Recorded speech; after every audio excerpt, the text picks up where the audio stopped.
रूप गोस्वामी ने यहाँ पर एक बार रूप गोस्वामी ने एक बार क्या हुआ था कि रूप गोस्वामी राधा कुंड आए थे और उस दौरान वो एक ग्रंथ लिख रहे थे जिसमें वो ग्रंथ में राधा रानी के केश की जो बाल है राधा रानी के घने लंबे बाल इनकी उपमा देते हुए लिख रहे थे कि राधा रानी के जो केश हैं वो काला सर्प के समान है। ठीक है, तो ये बात जब सनातन गोस्वामी ये सनातन गोस्वामी ने ये लिखा था इसे। और रूप गोस्वामी ने जब इसे पढ़ा कि अरे राधा रानी का केश को सनातन गोस्वामी सर्प के समान बता रहे, ये कैसी उपमा है। ना ना ना ना ये तो उन्होंने क्या किया, उसे नेग्लेक्ट कर दिया कि ना ना ऐसा नहीं है, राधा रानी के केस सांप के जैसा क्यों होगा, सांप का स्वभाव अलग है ये हो ऐसा। तो रूप गोस्वामी इधर इसी कुंड के किनारे भजन कर रहे थे। एकाएक उन्होंने देखा कि इस स्थान पर जहाँ पे लोग ना अभी नहा रहे हैं, इस स्थान पर कुछ बच्चियां खेल रही हैं। कुछ बच्चियां खेल रही हैं और क्या खेल रही हैं, झूला खेल रही हैं। एक बच्ची झूल रही हैं और बाकी दो चार बच्ची उनको क्या करे, झूला में उनको ये करे, झूलने में हेल्प कर रही हैं, धक्का दे रही हैं झूले को। तो एकाएक रूप गोस्वामी ने देखा कि जो बच्ची झूले पे झूल रही हैं उसके पीठ पर सर से पीठ पर सर से एक ना सांप लट उसके पीठ पर है। उन्होंने ऐसा देखा तो वो ना वहीं से चिल्ला उठे कि लाली लाली, ओ लाली, झूल मत झूल मत झूल मत, वहां पे ना देख तेरे पीठ पर एक सर्प है, सर्प है। ऐसा उन्होंने चिल्लाया। तो जैसे ही वो बच्चों ने उनकी आवाज सुनी तो बच्चे पीछे मुड़े, रूप गोस्वामी को देखा और अंतर ध्यान हो गए। तो ये बच्चियां कौन थी, ये बच्चियां राधा रानी और उनकी सखियां थी जो झूला झूल रही थी। और रूप गोस्वामी को यह दर्शा रही थी कि मेरे जो केश हैं वो एक्चुअली कोई सर्प नहीं था, वो राधा रानी का केश था जो सर्प के समान है। ठीक है, मतलब सर्प के जैसा सुंदर लचीला ऐसे ना, क्या बोलते हैं उसे, कर्व कर्व है। ठीक है, तो ये लीला इस स्थान पर घटित हुई थी। तो तीन झूलन घाट राधा कुंड के किनारे है। ओके, इसके बाद हम चलते हैं, यहाँ पर है इस्कॉन का एक मंदिर है, उसका नाम है गोपाल मणिपुरी मंदिर। मणिपुर के एक राजा थे, उनके स्वप्न में उनके उनके पारिवारिक विग्रह हैं गोपाल जी। ये गोपाल जी, ये गोपाल जी उनके पारिवारिक विग्रह हैं। तो ये गोपाल जी एक दिन मणिपुर के जो राजा हैं उनके स्वप्न में आते हैं, आकर उनसे कहते हैं कि राजा, तुम मुझे वृंदावन भेज दो और वृंदावन में मेरे मेरे एक मंदिर बनवाओ जहाँ से मैं हर दिन उगते हुए सूरज का और राधा कुंड का दर्शन कर सकूं। ठीक है, भगवान गोपाल का आदेश पाकर मणिपुर के राजा वृंदावन आते हैं और वो क्या करते हैं, वो राधा कुंड के किनारे एक सुंदर मंदिर का निर्माण करते हैं जिसका उन्होंने नाम रखते हैं मणिपुरी मंदिर, मणिपुरी गोपाल मंदिर ऐसा नाम रखते हैं। तो वहां से गोपाल जी सीधा राधा कुंड का दर्शन और उगते हुए सूरज का दर्शन करते हैं। आगे चलकर इस्कॉन के एक महाराज हुए, आप बताना इन महाराज का नाम।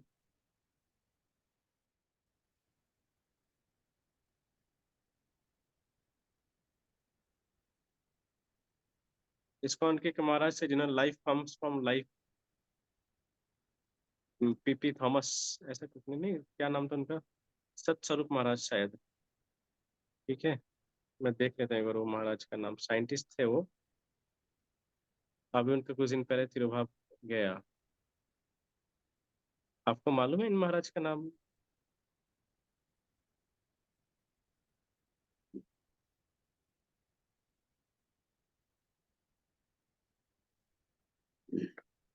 एक मिनट मैं देख लेता हूँ।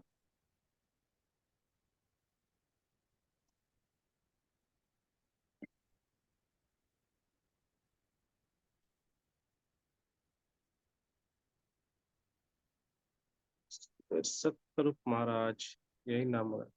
गोपाल कृष्ण महाराज, स्वरूप दामोदर स्वामी हाँ महाराज। स्वरूप स्वरूप दामोदर स्वामी महाराज, सॉरी सॉरी, मैं ना थोड़ा कंफ्यूज हो जाता हूँ। हाँ, तो स्वरूप दामोदर स्वामी महाराज, उनकी तो जो मंदिर बना गोपाल मणिपुरी मंदिर, ये वाला, तो उनके जो राजा थे वो स्वरूप दामोदर महाराज को उन्होंने ये मंदिर दिया सेवा पूजा करने के लिए।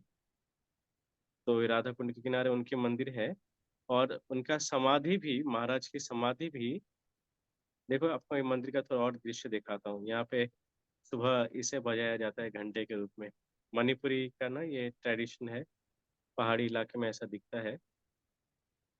और ये उनकी जो मंदिर है, दूर से राधा कुंड के तरफ से ऐसा सुंदर भव्य मंदिर है, काफी ऊंचा है। ठीक है, और इसका एंट्रेंस गेट यहाँ पे। ओके, और यहाँ पे ठाकुर जी, गोपाल जी, और उनके साथ राधा कृष्ण, और उनकी समाधि है अंदर। आप जब अंदर प्रवेश करोगे तो यहाँ पर आपको उनकी समाधि और उनके कमरा भी है इधर, उसके दर्शन होंगे। ये उनकी समाधि पे उनका विग्रह है। महाराज जी ने बहुत डेंजरस डेंजरस जगहों पर प्रीचिंग किया है, और ये उनका कमरा है। ठीक है, कल के छुट्टी तो करेंगे।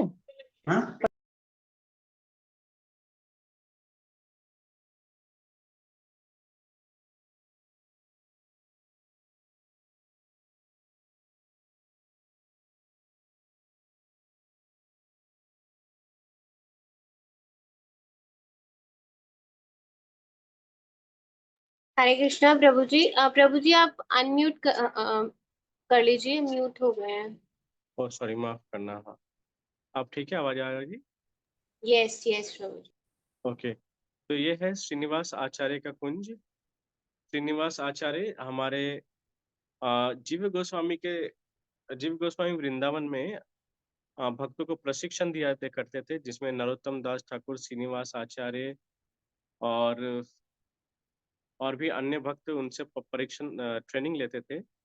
तो यहाँ पर श्रीनिवास आचार्य भजन किया करते थे। श्रीनिवास आचार्य वो पहले मंडली के सदस्य हैं जो पहली बार बुक डिस्ट्रीब्यूशन करने गए थे।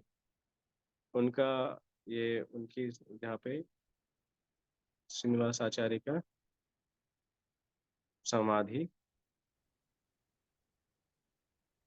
नरोत्तम दास ठाकुर, श्रीनिवास आचार्य और श्यामानंद पंडित, ये तीनों वृंदावन से ग्रंथों की रचना करके बैलगाड़ी में करके ग्रंथ को लेकर बंगाल गए थे वितरण करने के लिए। उस दौरान प्रिंटिंग नहीं होती थी, तो ग्रंथों की कॉपी बनाने के लिए उसे भक्तों को महीनों लिखने पड़ते थे नए पत्रों पे। ठीक है, तो सुंदर ये कुंज है और ये मंदिर है। यहाँ पे मंदिर भी है श्रीनिवास आचार्य के। ओके, चलिए अब आगे बढ़ते हैं। राधा गोपीनाथ मंदिर, कल मैं राधा गोपीनाथ मंदिर के बारे में बोला था, पर थोड़ा सा मैं बताना भूल गया था। तो राधा कुंड के किनारे एक घाट है, जिस घाट को माँ जाननवा घाट कहते हैं। आप लोग अगर राधा कुंड में जाएंगे तो एक तरफ आपको ऐसा माँ जाननवा का ये मंदिर है, और यहाँ पे एक देखो छेद छेद दिख रहा है ना, तो ये है माँ जाननवा घाट। माँ जाननवा यहाँ पर, ये जो नीचे काला सा ये अंश है, यहाँ पर माँ जाननवा स्नान किया करती थी। ठीक है, आपको और अच्छे से दिखाता हूँ दूसरे एंगल से। तो माँ जाननवा क्या करती है, राधा कुंड में यहाँ से सीढ़ियों से उतरकर इस जगह पर स्नान करती थी, और ये है माँ जाननवा का मंदिर। ये है माँ जाननवा का मंदिर। माँ जाननवा यहाँ पर बैठा करती थी। ठीक है, और ये है माँ जाननवा का पिक्चर। माँ जाननवा कौन है? माँ जानवा है भगवान नित्यानंद की पत्नी, ठीक है। वो वृंदावन आई थी और वे इसी माँ जानवा घाटी यहीं पे बैठती थी, भजन करती थी और या स्नान करती थी। तो ये उनका स्नान का घाट है। ये इतना सुंदर है ना, उस समय बहुत सुंदर घाट बनाए गए महिलाओं के लिए। तो हुआ क्या था कि एक बार जब माँ जानवा इस स्थान पर बैठी थी, ये जो स्थान है, जो सिटिंग प्लेस है माँ जानवा का, यहाँ पर जब बैठी थी और नाम जप में मग्न थी, तो एकाएक उन्होंने बंसी की बहुत सुंदर ध्वनि सुनी। तो जब बंसी की बहुत सुंदर आवाज सुने तो मुड़कर देखे कि कौन बजा रहा है। तो उन्हें मुड़कर देखा तो सामने ही एक पेड़ के नीचे खड़े होकर श्याम वर्ण से सुसज्जित भगवान श्री कृष्ण बंसी बजा रहे थे। उनको उन्होंने देखा, उनके दर्शन किए। उसके उपरांत भगवान श्री कृष्ण अंतर्ध्यान हो गए। तो जहाँ पर भगवान श्री कृष्ण अंतर्ध्यान हो गए, जहाँ पर भगवान श्री कृष्ण खड़े होकर बंसी बजा रहे थे, उसी स्थान पर माँ जानवा ने ये राधा गोपीनाथ भगवान की स्थापना की। ये है राधा गोपीनाथ, ये मंदिर ऐसा है। रघुनाथ दास गोस्वामी के समाधि के पास है ये मंदिर, ठीक है।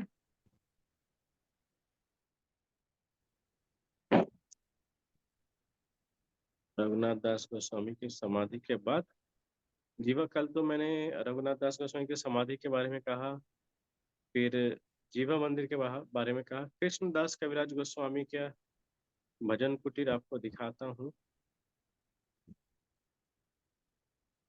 ये कृष्णदास कविराज गोस्वामी का भजन कुटीर एक अंत बहुत कोर में है, बहुत कष्ट करके मुझे ये मिला, ठीक है।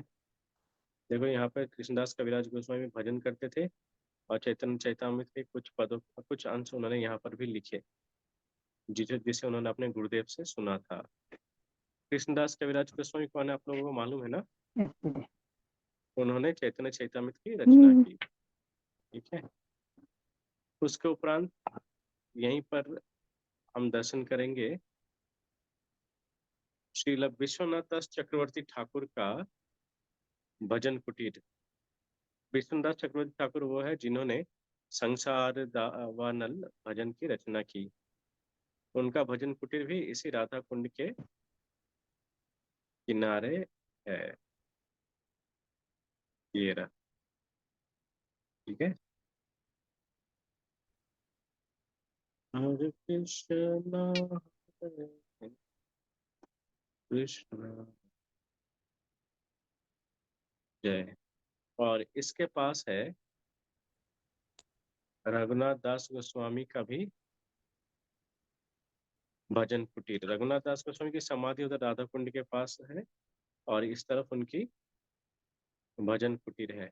आइए हमको भजन कुटीर का भी दर्शन करते हैं। तो यहीं पे जब वो भजन कर रहे थे, तब देखिए यहाँ पे चित्र में है, जब वे भजन कर रहे थे तब ऐसा राधा रानी आकर छांव प्रदान करती है और राधा रानी के पसीने से उनके पैर के पास कीचड़ जैसा जम जाता है, जिस पर राधा रानी के चरण चिन्ह होते हैं। और शेर आकर पानी पी रहे थे, तो कन्हैया डंडे लेके खड़े हैं कि कहीं शेर अ, रघुनाथ दास गोस्वामी पर हमला ना कर दे, ठीक है। तो ये मैं कल बताया था आपको। अब आगे चलते हैं। तो ये कहाँ पर है, ये स्थान है मानस पावन घाट पर। मानस पावन घाट वो है जहाँ पर हर दिन दोपहर को राधा रानी स्नान करने आती है। इस मानस पावन घाट पर इन आचार्यों की समाधि के अलावा आपको पीलू का पेड़, ये जो पीलू का पेड़ है, इनके भी दर्शन होंगे।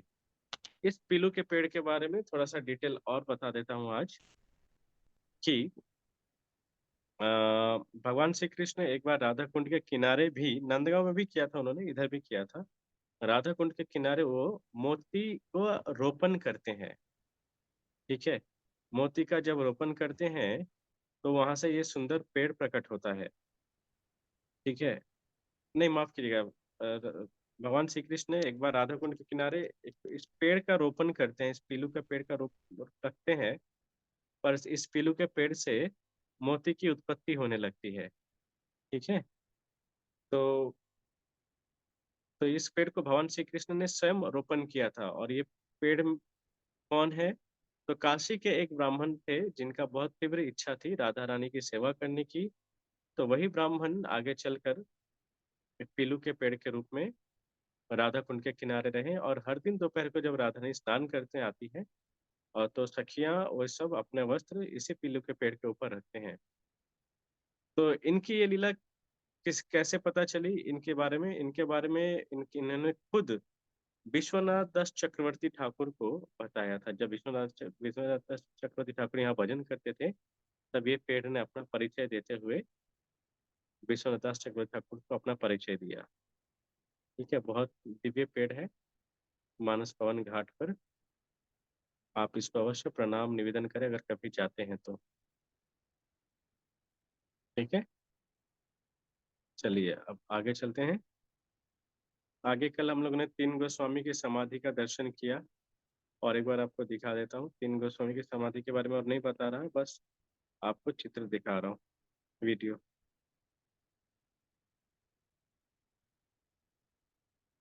हरे कृष्ण हरे कृष्ण कृष्ण कृष्ण हरे।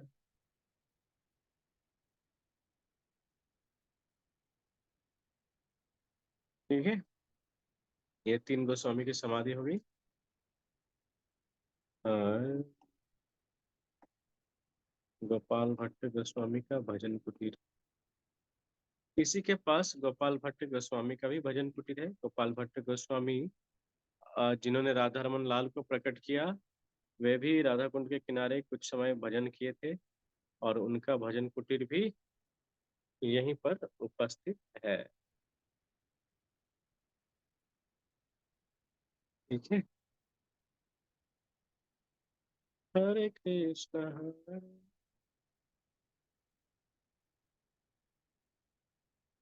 राधे श्याम। तो इसके अलावा आगे है मानस पावन घाट। जिस घाट पर राधा रानी स्नान करती हैं, उस घाट का आपको आप दर्शन कराते हैं। ये मानस पावन घाट का एक तरफ से इधर इसी घाट पर राधा रानी स्नान करती हैं। ये श्याम कुंड है एक्चुअली, राधा रानी श्याम कुंड में स्नान करती हैं।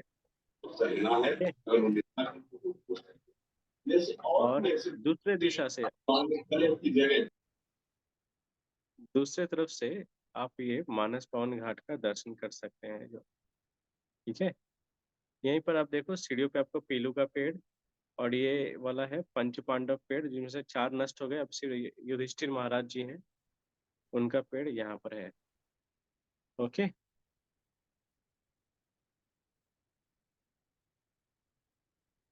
तो ये क्या गया। चलिए अब आगे चलते हैं। इस घाट को, मानस पावन घाट को, पंच पांडव घाट भी कहते हैं। यहाँ पर ये है युधिष्ठिर महाराज का स्वरूप पेड़, जो कल हमने दर्शन किए थे। आप इनको प्रणाम निवेदन करो। ये यहाँ पे कैसे आए हैं आपको मैंने बताया है कल। ओके, उसके पास है।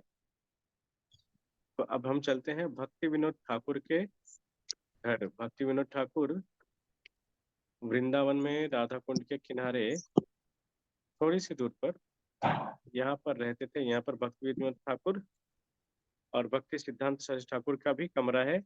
हरे कृष्णा आगे प्रभु जी, चलकर, स्क्रीन स्क्रीन पे अभी सिर्फ आपका फोल्डर्स दिख रहे हैं, पिक्चर अच्छा नहीं कोई, आई। अब आई। अब आ गई।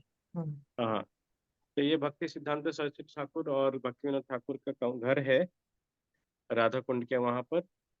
और शिला प्रभुपाद जब अपने गुरुदेव से मिलने आते हैं, तो इसी राधा कुंड के तीर पर मिलते हैं, और उन्हें इसी स्थान पर मिलते हैं। और उन्हें इंस्ट्रक्शन मिलता है प्रभुपाद जी से कि अगर आपको कभी धन प्राप्त हो तो आप ग्रंथ छपवाना। ठीक है, अतएव यह स्थान हमारे ISKCON के बुक डिस्ट्रीब्यूशन मूवमेंट का जड़ है, जड़। ठीक है, ओके। इसके अलावा आगे चलते हैं। जीव गोस्वामी का भजन कुटीर। जीव गोस्वामी भी राधा कुंड के किनारे काफी समय रहे, और ये है उनका भजन कुटीर, जीव गोस्वामी का।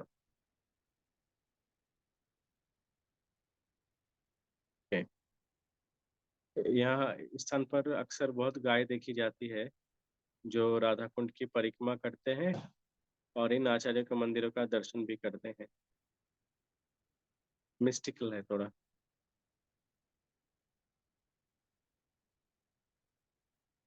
हे राम,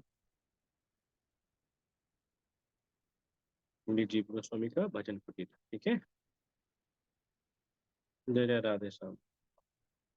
तो हम लोग ना सब राधा कुंड की परिक्रमा कर रहे हैं, मानसिक परिक्रमा। और परिक्रमा करते हुए अब हम आगे आ गए हैं ललिता कुंड के पास। राधा कुंड के पास ही अष्ट सखियों का कुंड है, जिसमें से अब तो कई सारे कुंड विलुप्त हो गए हैं, पर ललिता सखी का कुंड स्पष्ट रूप से देखा जाता है, जहाँ पर उनका सुंदर मंदिर विग्रह है। ओके, ये ललित बिहारी।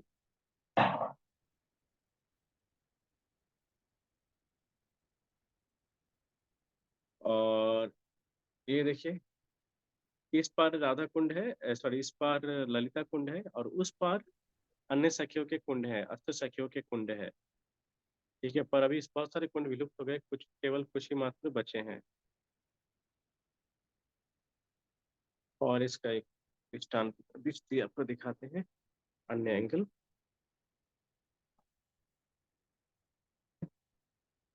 ललिता कुंड, राधा कुंड, श्याम कुंड और ललिता कुंड तीनों जुड़ा हुआ है। ठीक है, ये जुड़ा हुआ रास्ता है। एक तरफ श्याम कुंड है, एक तरफ ललिता कुंड है। ओके,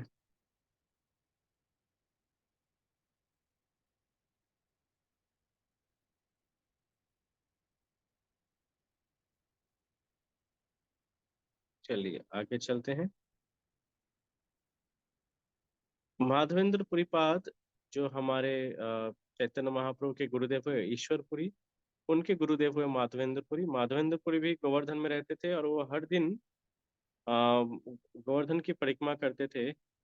उस दौरान राधा कुंड का प्राकट्य नहीं हुआ था, उसके कई समय बाद राधा कुंड का प्राकट्य हुआ। पर माधवेंद्रपुरी हर दिन इसी स्थान पर, राधा कुंड के इस छोर पर आकर वो भजन करते थे। वो जानते थे कि यहाँ पर राधा कुंड है, तभी राधा कुंड का प्राकट्य नहीं हुआ था, पर वो पहले से आ जाते थे, जानते थे। तो अपना परिक्रमा में अक्सर वो इधर आके रहते थे। आप इस तरह से माताओं को अक्सर देखेंगे वृंदावन में ना, सर पे वृंदा देवी को रखकर वो परिक्रमा करते हैं मंदिरों की।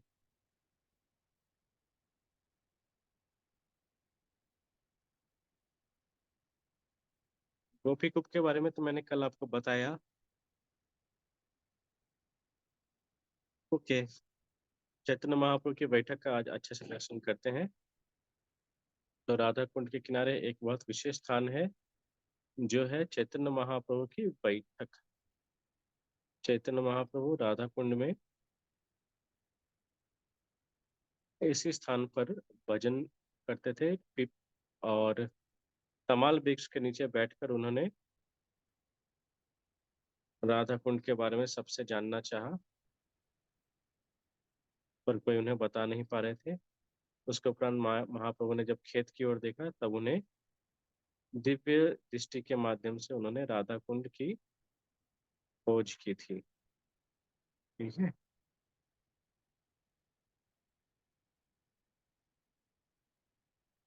जय राधे कृष्ण, जय वृंदावन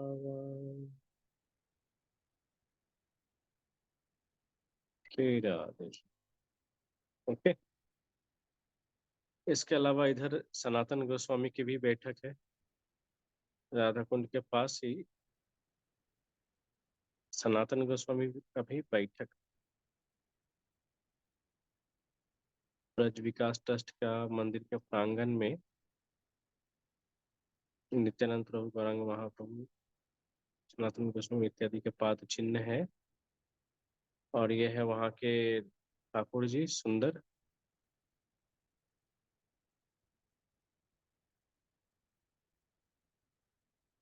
और ये कैसे मिनिमाइज होता है, पीछे हटाता है बेटा। और यहाँ पर है सनातन गोस्वामी का बैठक का स्थान, जहाँ पर वो बैठ के भजन किया करते थे राधा कुंड के किनारे। इसका अर्थ थोड़ा सा देख लेते हैं। पे गोविंद अरे बंद ही हो गया। कि इसके अलावा और कुछ बाकी था? Video HD Radha Kund, Radha Kund, Radha Kund, Radha Kund. Okay, Sangam Ghat. तो राधा कुंड, देखिए ब्रज में 3 स्थान पर योग पीठ है। एक है वृंदा कुंड में, एक है वृंदावन के राधा गोविंद मंदिर में, और एक है राधा कुंड में। तो राधा कुंड में योग पीठ कौन सा है? संगम घाट, जहाँ पर राधा रानी और कृष्ण का मिलन होता है। उस घाट का ये जो स्थान है, जहाँ पे यही वाला मंदिर है, ये जो स्थान है, ये है एक्चुअली रत्न से सुसज्जित। और यहाँ पर राधा रानी कृष्ण का अक्सर लीलाओं में भी अक्सर यहीं पर मिलन होता है। बहुत सुंदर है। देखिए यहाँ पे आपको दिखेगा, इधर से इस तरफ राधा कुंड है और उस तरफ श्याम कुंड है, और यहाँ से जल पास होता है। ठीक है, राधा रानी कृष्ण का यहाँ मिलन स्थली है ये, और ये इसलिए इसे योग पीठ भी कहते हैं।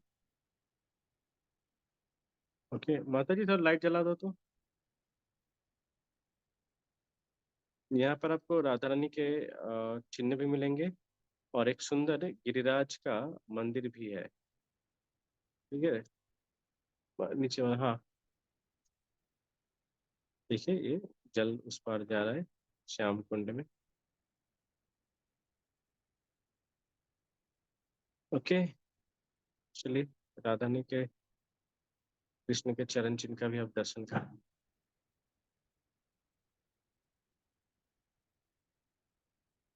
ओके, और नित्यानंद बैठक, नित्यानंद प्रभु भी आ, जब ब्रज में आए तो कई समय तक वो श्रृंगार वट में, फिर बिहार वन में, और बिहार वन में राम घाट पर, और वृंदावन और राधा कुंड के किनारे इस स्थान पर भी रहे। पर वो उन्माद के रूप में रहते थे, पागल की तरह रहते थे। लोग सोचते थे कि कोई पागल है। नित्यानंद प्रभु पड़े रहते, दिन रात रोते रहते थे। नित्यानंद प्रभु देखिए यहाँ पे नित्यानंद भगवान है उनकी 2 पत्नियों के साथ और अन्य सखियों के साथ। तो नित्यानंद प्रभु जब यहाँ रहते थे, नित्यानंद प्रभु, तो वे उन्माद की तरह रहते थे और अपने भाव को प्रकट नहीं करते थे। दिन रात रोते रहते थे कि कहाँ गए मेरे कृष्ण, कहाँ गए। अपनी पूर्ववर्ती लीला को याद करके, अपने पिछले लीला को याद करके, वो कृष्ण को याद करके बहुत रोते रहते थे नित्यानंद प्रभु। तो एक बार आकाशवाणी हुई, और उसमें आकाशवाणी में उनको कहा गया कि हे निताई, तुम जिसके लिए रो रहे हो, तुम्हारा भाई कृष्ण नवद्वीप में गौर के रूप में प्रकट हुआ है। तो ये सुनते ही नित्यानंद प्रभु बहुत खुश हो जाते हैं, और वो तत्क्षण ही नवद्वीप के लिए रवाना होने लगते हैं। पर उन्हें याद आता है कि ये गोवर्धन पर एक और व्यक्ति अभी भी है, उसको भी लेके जाना है। तो कौन है वो गोवर्धन पर? एक और व्यक्ति, तो वो है गौर लीला में ही राधा रानी के जो बड़े भाई थे श्रीदाम सखा। वो श्रीदाम सखा भी नित्यानंद प्रभु के काल में उस समय भी वो जीवित थे। वो क्या हुआ था कि जब कृष्ण चले गए मथुरा, तो श्रीदाम सखा बहुत उदास हो गए और उन्होंने अपने आप को वो अपने आप को गोवर्धन के एक गुफा में रख दिया। वहां पे जाके रहने लगे। पर जब तक कन्हैया खुद नहीं आएंगे, जब तक वो कृष्ण बलराम नहीं आएंगे, जब तक मुझे नहीं पुकारेंगे, तब तक मैं इस गुफा से नहीं निकलूंगा। ये बात बलराम जी को मालूम था, अर्थात नित्यानंद प्रभु को मालूम था। वे जब सुनते हैं कि गौर प्रकट हुए हैं, चैतन्य कृष्ण प्रकट हुए हैं गौर रूप में नवद्वीप में, तब वो जाने लगते हैं। साथ ही वो श्रीधाम को बुलाते हैं। तो गोवर्धन में उस गुफा के पास जाके नित्यानंद प्रभु श्रीधाम को बुलाते हैं, श्रीधाम श्रीधाम बाहर आओ, देखो मैं आ गया। ठीक है, मैं दाऊ आ गया। श्रीधाम सोचते, अरे कौन मुझे बुला रहे हैं यहाँ पे? आज तक तो किसी ने बुलाया नहीं, किसी को मेरे बारे में मालूम नहीं।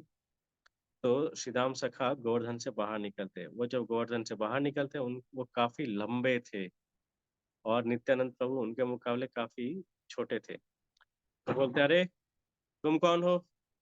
तुम मेरा नाम कैसे जानते हो? मैं यहाँ पे हूँ कैसे जानते हो? बोले, अरे मैं बलराम हूँ, बलराम, और मैं इस लीला में निताई के रूप में आया हूँ और कन्हैया गौर रूप में आए हैं। चलो चलो उधर चलते हैं। बोले, क्या बोल रहे हो? तुम बलराम कैसे हो सकते हो? बलराम तो बहुत शक्तिशाली है और वो एकमात्र था जो कन्हैया के अलावा मुझे दौड़ में हरा सकता था और कोई नहीं हरा सकता था। अगर तुम बलराम हो तो मेरे साथ रेस करो, दौड़ का प्रतियोगिता करते हैं, जो जीतेगा, और तुम जीते तो मैं मान लूंगा कि तुम ही बलराम हो, मुझे उन बलराम के अलावा कोई नहीं हरा सकता।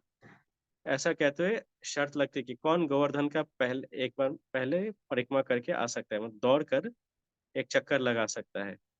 तो श्रीधाम सखा और नित्यानंद प्रभु में ये रेस होता है और नित्यानंद प्रभु इतने तेज भागते हैं, श्रीधाम सखा भी बहुत तेज भागते हैं और श्रीधाम सखा हार जाते हैं। तो समझ जाते हैं कि अरे ये बलराम जी हैं, दाऊ ही हैं। फिर बहुत रोते हैं। फिर नित्यानंद प्रभु क्या करते हैं, वो तो बलराम जी हैं, वो हल से अपने श्रीधाम सखा को, जो माता के भाई है, उनको कद उनका हाइट कलयुग के हाइट के समान कर देते हैं। उसके बाद उनको लेकर नवद्वीप जाने को होते हैं, पर वो कहते हैं कि तुम जाओ निताई, मैं कुछ दिन बाद आऊंगा। फिर वो कुछ दिन बाद नवद्वीप आते हैं। यही श्रीधाम सखा को गौर लीला में किस नाम से जाने जाते हैं? आपको मालूम है? किसे मालूम है, कोई बताए? किसी को मालूम है श्रीधाम सखा गौर लीला में किस नाम से जाने जाते हैं? नहीं मालूम है तो कोई बात नहीं, मैं बता देता हूँ। ठीक है, बता दूं? ओके। जी प्रभु जी।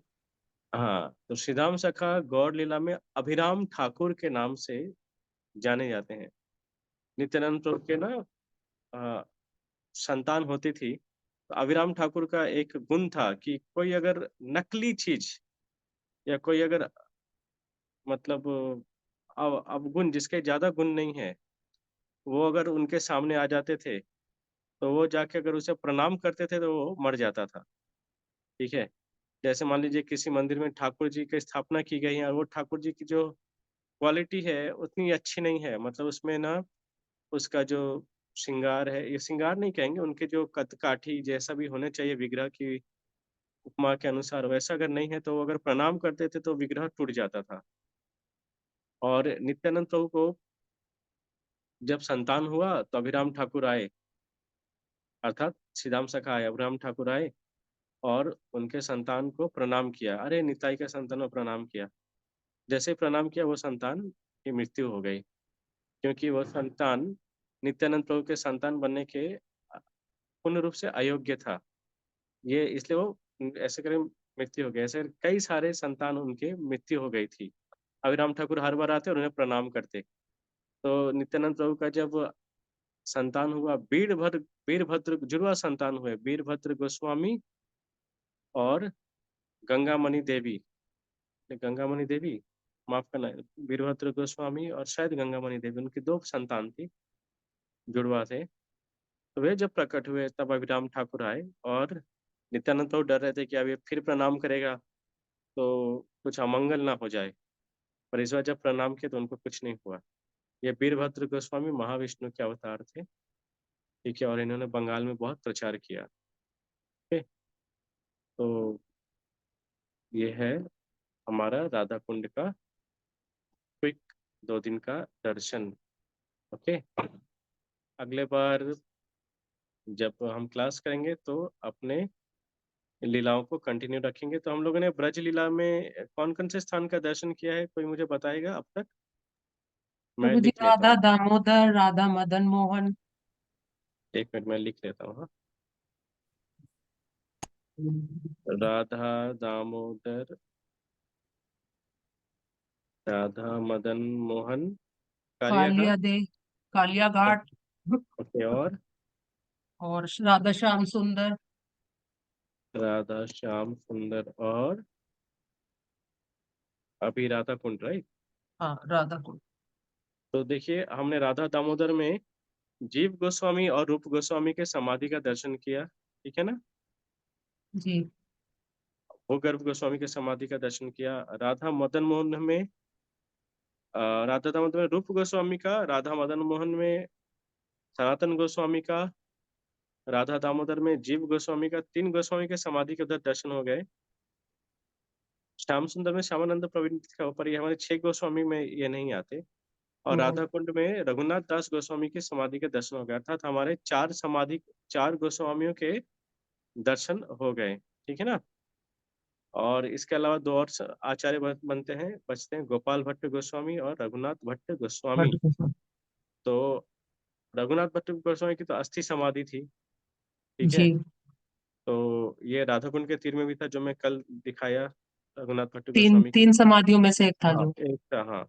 उसके अलावा उनकी एक और अस्थि समाधि वृंदावन के 64 पीठ में है, वो मैं आगे किसी वीडियो में आपको दिखाऊंगा। तो ये 5 समाधि, आचार्य की समाधि लगभग हो गई। तो अगला क्लास हम लोग जब करेंगे तब हम लोग राधा रमन लाल के बारे में जानेंगे, जहाँ पर हम लोग गोपाल भट्ट गोस्वामी का दर्शन करेंगे।